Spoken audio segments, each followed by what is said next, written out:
ದರ್ಶನ್ ಜಾಮೀನಿಗೆ ಸರ್ಕಾರ big test ಕೊಡುತ್ತಾ ಅಂತಕ್ಕಂಥ ಪ್ರಶ್ನೆ ಸದ್ಯಕ್ಕೆ ಮೂಡ್ತಾ ಇದೆ. ದಾಸನಿಗೆ ಪೂರ್ಣಾವಧಿ ಬೇಲ್ ಸಿಕ್ಕಿದೆ, ಆದರೆ ಮುಂದಿನ ನಡೆ ಏನು? ದರ್ಶನ್ ಜಾಮೀನಿಗೆ ಸರ್ಕಾರ ಬಿಗ್ ಟ್ವಿಸ್ಟ್ ಕೊಡುತ್ತಾ? ದಾಸನಿಗೆ ಪೂರ್ಣಾವಧಿ ಬೇಲ್ ಸಿಕ್ಕಾಯ್ತು, ಆದರೆ ಮುಂದಿನ ನಡೆ ಏನು? ಆಪರೇಷನ್ ಅಗತ್ಯ ಇಲ್ಲವೆಂದು ಮಾಹಿತಿ ಕೊಟ್ಟ ಡಾಕ್ಟರ್ಸ್. ಜೈಲಿನಿಂದ ಮುಕ್ತಿ ಸಿಕ್ಕರೂ ಮುಕ್ತವಾಗದ ಡಿ ಗ್ಯಾಂಗ್ ಟೆನ್ಷನ್ ಹಾಗೇ ಇದೆ. ಇಲ್ಲಿಂದ ಒಪ್ಪಿಗೆ ಸಿಕ್ಕರೆ ಮತ್ತೆ ಕಾನೂನು ಕಟಕಟೆ ಕಠಿಣ ಆಗುತ್ತಾ ದರ್ಶನ್ ಅವರಿಗೆ? ದರ್ಶನ್ ಸರ್ಜರಿ ಮಾಡಿಕೊಳ್ಳುತ್ತಾರಾ ಇಲ್ವಾ ಅಂತ ಅನ್ನೋದು ಬಿಗ್ ಸಸ್ಪೆನ್ಸ್ ಆಗಿ ಉಳಿದಿರತಕ್ಕಂಥದ್ದು. ಸದ್ಯಕ್ಕೆ ಸರ್ಕಾರದಿಂದ ಜಾಮೀನು ಪ್ರಶ್ನಿಸಿ ಸುಪ್ರೀಂನಲ್ಲಿ ಮೇಲ್ಮನವಿ ಸಾಧ್ಯತೆ ಕೂಡ ಇರತಕ್ಕಂಥದ್ದು. ಮತ್ತೊಂದೆಡೆ ಆಪರೇಷನ್ ಮಾಡಿಸದಿದ್ದರೆ ಲಕ್ವಾ ಹೊಡೆಯುತ್ತೆ ಅಂತಕ್ಕಂಥ ಒಂದು ಸ್ಟೇಟ್ಮೆಂಟ್ ಮುಖಾಂತರ ಕೋರ್ಟ್ನಲ್ಲಿ ವಾದ ಮಾಡಿದ್ರು ದರ್ಶನ್ ಪರ ವಕೀಲರು ಸಿ.ವಿ. ನಾಗೇಶ್ ಅವರು.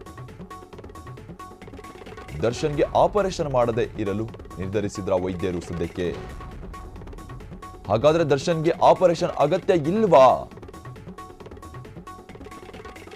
ಜಾಮೀನು ಪ್ರಕ್ರಿಯೆ ಮುಗಿದ ನಂತರ ಆಸ್ಪತ್ರೆಯಿಂದ ಡಿಸ್ಚಾರ್ಜ್ ಆಗುವ ಸಾಧ್ಯತೆ ಇರಬಹುದಾ, ಅಥವಾ ಇದು ಸುಳ್ಳಾಗಿ ಚಿಕಿತ್ಸೆ ನೆಪ ಒಡ್ಡಿಕೊಂಡು ಜಾಮೀನು ಪಡೆದುಕೊಂಡ್ರ ದರ್ಶನ್ ಅವರು ಅಂತಕ್ಕಂಥ ಪ್ರಶ್ನೆಗಳು ಸದ್ಯಕ್ಕೆ ಮೂಡ್ತಾ ಇರತಕ್ಕಂಥದ್ದು.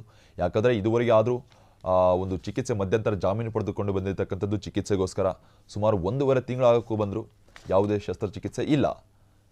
ಕೇವಲ ಫಿಸಿಯೋಥೆರಪಿಯಿಂದ ತಮ್ಮ ಚಿಕಿತ್ಸೆಗಳನ್ನು ಗುಣಮುಖರಾಗ್ತಿದ್ದಾರೆ ಅಂತ ಕೆಲ ವೈದ್ಯರು ಹೇಳಿಕೊಳ್ತಾ ಇದ್ರೆ, ಇಲ್ಲಿ ಯಾವುದೇ ಶಸ್ತ್ರಚಿಕಿತ್ಸೆ ಇಲ್ಲ. ಅದರ ಹಿನ್ನೆಲೆಯಲ್ಲಿ ಜಾಮೀನು ಪಡೆದಿರತಕ್ಕಂಥದ್ದು ದರ್ಶನ್ ಅವರು.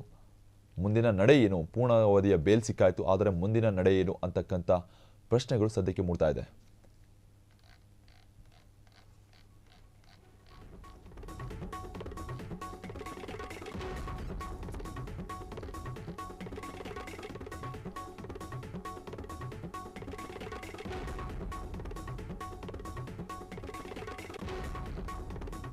ಆಪರೇಷನ್ ಬದಲು ಬೇರೆ ಮಾರ್ಗ ಏನಿರಬಹುದು ದರ್ಶನ್ ಅವರಿಗೆ ಅಂತಕ್ಕಂಥದ್ದು. ರೋಗಿಗೆ ವೈಬ್ರೇಟ್ ನೀಡಿ ಬೆನ್ನು ನೋವಿಗೆ ಟ್ರೀಟ್ಮೆಂಟ್ ಕೊಡಬಹುದು. ಸರ್ಜರಿ ಮಾಡದೆ ಮಾತ್ರೆ ಔಷಧಿಯಿಂದ ಗುಣಮುಖರಾಗಬಹುದು. ದರ್ಶನ್ಗೆ ಆಪರೇಷನ್ ಇಲ್ಲದೆಯೇ ಫಿಸಿಯೋಥೆರಪಿ ಮೂಲಕ ಗುಣಮುಖ ಮಾಡಬಹುದು. ವಿವಿಧ ವ್ಯಾಯಾಮ ಮೂಲಕ ಬೆನ್ನು ನೋವಿಗೆ ಚಿಕಿತ್ಸೆಯನ್ನು ನೀಡಬಹುದು.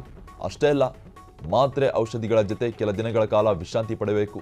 ರೋಗಿಗಳಿಗೆ ಅಲ್ಟ್ರಾಸೌಂಡ್ ಮೂಲಕ ಟ್ರೀಟ್ಮೆಂಟ್ ಕೊಡಬಹುದು. ನೋವು ಇದ್ದ ಜಾಗಕ್ಕೆ ಕರೆಂಟ್ ಶಾಕ್ ಕೊಟ್ಟು ಚಿಕಿತ್ಸೆಯನ್ನು ಕೊಡಬಹುದು.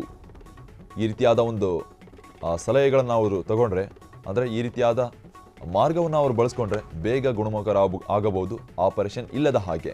ಇದು ಬೆನ್ನು ನೋವನ್ನು ಗುಣಮುಖಪಡಿಸಿಕೊಳ್ಳೋದಕ್ಕೆ ಇರತಕ್ಕಂಥ ಮಾರ್ಗಗಳು.